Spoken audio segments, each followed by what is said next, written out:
Good morning बच्चों। आज अपन पाचन तंत्र के बारे में छठा टॉपिक पढ़ेंगे।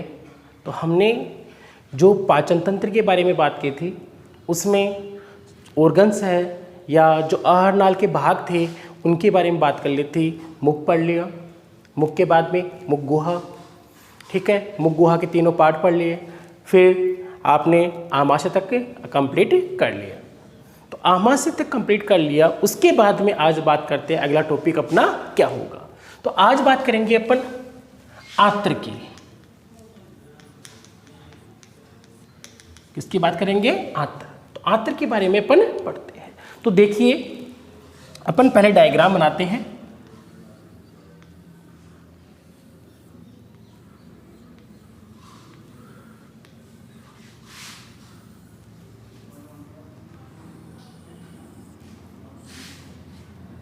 अब आपने जो स्ट्रक्चर थी वो पढ़ ली आपने। ग्रास नाल के बारे में भी हो गया था, आमाशय के बारे में भी हो गया था। अब आज पढ़ेंगे अपन आंत्र के बारे में। तो जो आंत्र होती है वो मनुष्य में लगभग कितनी मीटर होती है? 7 से 8 मीटर, और कुछ जगह ये भी लिखा आएगा 7.5 मीटर होती है। तो आप ये भी कह सकते हो कि आंत्र की लंबाई है वो 7 से 8 मीटर होती है, या अपन कह सकते हैं 7.5 मीटर। अब आंत्र में दो पार्ट होंगे, दो भाग पढ़ेंगे अपन आंत्र के। एक तो है छोटी आंत्र और दूसरी पढ़ेंगे अपन बड़ी आंत्र। छोटी आंत्र, दूसरी कौन सी पढ़ेंगे अपन? बड़ी आंत्र। अब उसके बारे में अपन देखते हैं। तो छोटी आंत्र है, इसकी लंबाई लगभग 6.5 मीटर होती है। छोटी आंत्र होती है, इसकी जो लंबाई है लगभग 6.5 मीटर होती है, और शेष लगभग 1.5 मीटर तक कौन सी होती है? बड़ी आंत्र। तो यहाँ पर छोटी आंत्र को कितने मीटर बताया? 6.5, जबकि ये होती है 1.5 मीटर। तो इसको लंबाई अधिक होने के बाद भी इसको क्या कहते हैं? छोटी आंत्र कहते हैं। क्यों? क्योंकि इसका व्यास क्या होता है? कम होता है, जबकि इसका व्यास क्या होता है? अधिक होता है। तो इसका व्यास कम होने के कारण इसे छोटी आंत्र कहा जाता है, जबकि इसका व्यास अधिक होने के कारण इसे क्या कहते हैं? बड़ी आंत्र कहते हैं। तो जो छोटी आंत्र पढ़ेंगे अपन, यानी आंत्र में जो टॉपिक पढ़ रहे हैं वो है छोटी आंत्र। छोटी आंत्र में अपन जो टॉपिक पढ़ेंगे वो 3 ऑर्गन्स के बारे में अपन यहाँ पर अध्ययन करेंगे। उसमें आप यहाँ पढ़ेंगे 3 ऑर्गन्स, ग्रैनी, जेजुनम और इलियम। 3 पार्ट पढ़ेंगे। कौन कौन से? ग्रैनी, जेजुनम और इलियम। ये तीनों पार्ट किसके हैं? छोटी आंत्र के। तो ये कहाँ होते हैं वो बात करते हैं अपन सबसे पहले।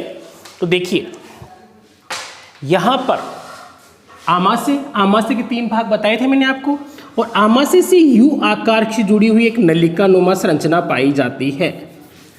आमाशय से जुड़ी हुई यू आकार की एक नलिका या संरचना पाई जाती है। ये लीजिए, अलग कलर से यहाँ बना दी मैंने, ये यू आकार की नलिका। तो आमाशय से जुड़ी हुई यू आकार की जो नलिका होती है उसे अपन क्या कहते हैं? ग्रहणी कहते हैं।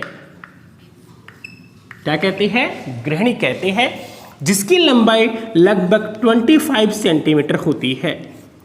लंबाई कितनी होती है? 25 सेंटीमीटर होती है। तो आमाशय है, उसके नीचे की तरफ यू आकार की जो नलिका है उसे क्या कहते हैं अपन? ग्रहणी कहते हैं। अब यहाँ अपन बात करते हैं, आपने पढ़ा होगा अग्नाशय ग्रंथि, अभी आएगा। जो मैंने सहायक पाचक ग्रंथियों में बात की थी वहाँ पे यकृत, अग्नाशय, लार तीनों के बारे में अपन पढ़ेंगे। तो वहाँ है, कहाँ पाई जाती है ये अग्नाशय ग्रंथि। तो इसके साथ साथ ये अपन बात कर लेते हैं। तो देखिए अपन यहाँ संरचना बना रहे हैं आमाशय की।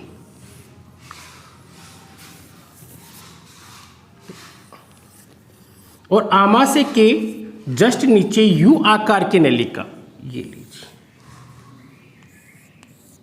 ये यू आकार की नलिका है जिसे अपन क्या कहते हैं, ग्रहणी। तो ये पार्ट तो हो गया ग्रहणी, और ये कौन सा हो गया, आमाशय। ठीक है, आमाशय और ग्रहणी के मध्य ये जो स्थान है, आमाशय और ग्रहणी के मध्य जो रिक्त स्थान है, यहां पर विशेष प्रकार की ग्रंथि पाई जाती है, जिसे कौन सी ग्रंथि कहते हैं, अग्नाशय। कौन सी ग्रंथि कहते हैं, अग्नाशय। आमाशय और ग्रहणी है, उसके मध्य विशेष संरचना या विशेष ग्रंथि पाई जाती है, उसे अपन क्या कह देते हैं, अग्नाशय ग्रंथि कह देते। अब आपको ये भी बताया था मैंने, ऊपर यहां पाले के रूप में क्या पाया जाता है, लीवर। क्या पाया जाता है, लीवर या यकृत पाया जाता है। और लीवर के जस्ट पास में क्या पाया जाता है, पित्ताशय। क्या पाया जाता है, पित्ताशय। इस पित्ताशय में क्या इकट्ठा रहता है, पितरस। क्या पाया जाता है, पितरस। तो आपको बताया था मैंने, यकृत है, यकृत के पास एक छोटी गोल संरचना होती है जिसमें क्या होता है, पितरस, जो भोजन के पाचन में क्या होता है, सहायक। मुख्य काम होता है वसा का पायसीकरण करना। ये भी आगे बताएंगे पायसीकरण क्या होता है, यानी अपन कह सकते हैं शॉर्ट रूप में वसा को क्षेत्रफल बढ़ाना। वसा के क्षेत्रफल बढ़ाने को अपन क्या बोलते हैं, पायसीकरण, जिससे वसा का पाचन क्या हो जाता है, आसानी से हो जाता है। तो यकृत के पास पित्ताशय और यहां अग्नाशय ग्रंथि से, अग्नाशय ग्रंथि में क्या स्रावित होता है, अग्नाशय रस। क्या स्रावित होता है, अग्नाशय रस। तो पित्ताशय से पितरस, अग्नाशय से अग्नाशय रस। तो देखिए यहां ऊपर से जो पितरस है वो एक नलिका द्वारा नीचे आता है। ठीक है, उसी प्रकार से अग्नाशय रस है वो भी इसमें मिल जाता है। ऊपर से ये लो, ये मान लीजिए ऊपर से यहां से पित्ताशय है, पित्ताशय से क्या आता है, पितरस आता है। और अग्नाशय से कौन सा रस है, अग्नाशय रस। दोनों आकर कहां खुल जाते हैं, ग्रहणी में खुल जाते हैं। कहां खुलते हैं, ग्रहणी में। देखना आप, पित्ताशय से पितरस और अग्नाशय से अग्नाशय रस है, वो दोनों आकर कहां खुलते हैं, ग्रहणी वाले पार्ट में खुलते हैं। और इस यहां पर एक अवरोध पाया जाता है, इसके ऊपर क्या होता है, एक अवरोध या कह सकते हैं वाल्व पाया जाता है, जो यहां से अंदर, इसके अंदर भोजन नहीं जाने देता है, केवल अग्नाशय रस को कहां आने देता है, ग्रहणी में आने देता है।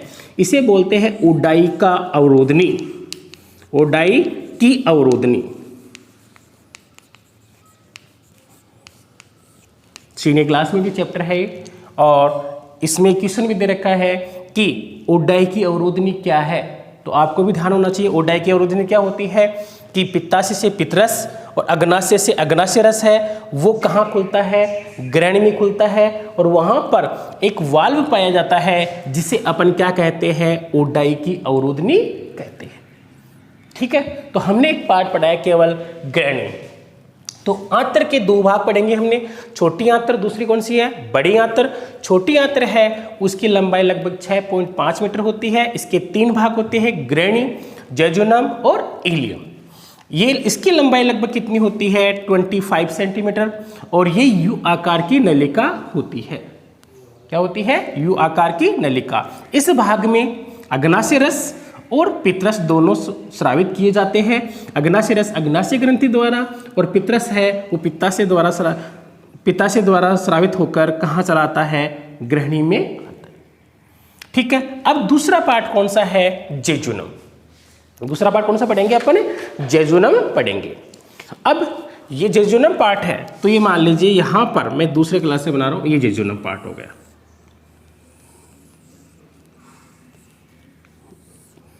और जेजुनम के बाद में कौन सा होता है, इलियम। तो बनाने के लिए इस प्रकार से तैयार कैसे करेंगे, ग्रहणी हो गया, ग्रहणी के बाद में ये मध्य भाग हो गया जेजुनम। अब आप इसको क्या बोलोगे, जेजुनम के बाद में क्या आता है, इलियम। तो आप इसके लिए लिख सकते हो एलियम और ग्रहणी के मध्य जो लगभग 2 से लेकर इसकी लंबाई होती है 2 से लेकर 4 मीटर। कितनी होती है? 2 से लेकर 4 मीटर। तो एलियम और ग्रहणी के मध्य क्या पाया जाता है? जेजुनम, जिसकी लंबाई कितनी होती है? लगभग 2 से लेकर 4 मीटर लंबी होती है। ठीक है, अब नेक्स्ट बात करते हैं एलियम। तो ये लगभग 3 से लेकर 4 मीटर इसकी लंबाई होती है और इसकी आंतरिक सतह पर क्या पाए जाते हैं? सूक्ष्म अंकुर पाए जाते हैं। क्या पाए जाते हैं? सूक्ष्म अंकुर पाए जाते हैं। तो ये संरचना हमने पढ़ी है वो किसकी पढ़ी है? छोटी आंत्र की।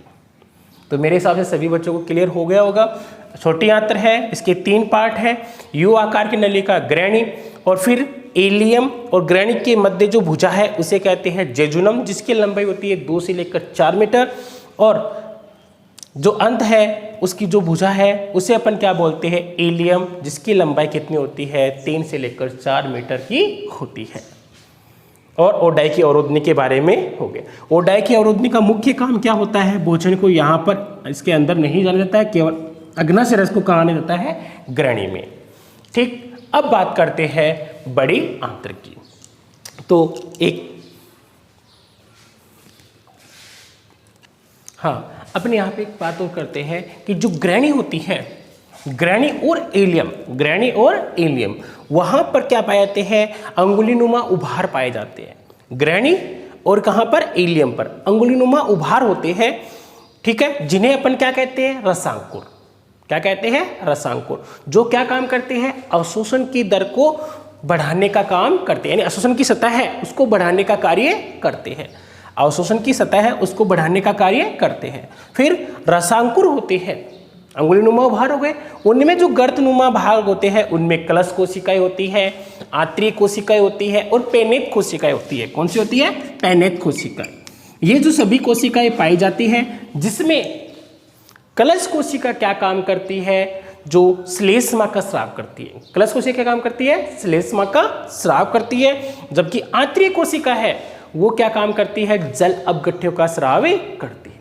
तो आपको तो केवल ये ध्यान रखना है कि ग्रहणी होती है वो एलियम में अंगुलीनुमा उभार होते हैं, जिन्हें क्या कहते हैं? रसांकुर, और रसांकुर गर्त में कलश कोशिका, आंतरिक कोशिका और पेनेत कोशिकाएं पाई जाती है। ठीक है, और आज के टॉपिक से अपना जो क्वेश्चन है वो है ग्रहणी की लंबाई है वो कितनी होती है? सभी को मेरे जो व्हाट्सएप नंबर है या यूट्यूब है उस पर कमेंट जरूर करना है। अभी तक सभी बच्चों के कमेंट नहीं आ रहे हैं, तो जो भी बच्चे वीडियो देख रहे हैं वो कमेंट करें, और कोई प्रॉब्लम है, समझ में नहीं आ रहा है तो मेरे व्हाट्सएप नंबर पर लिख के भेजें, मैं आपको बता दूँगा। ठीक है, थैंक यू।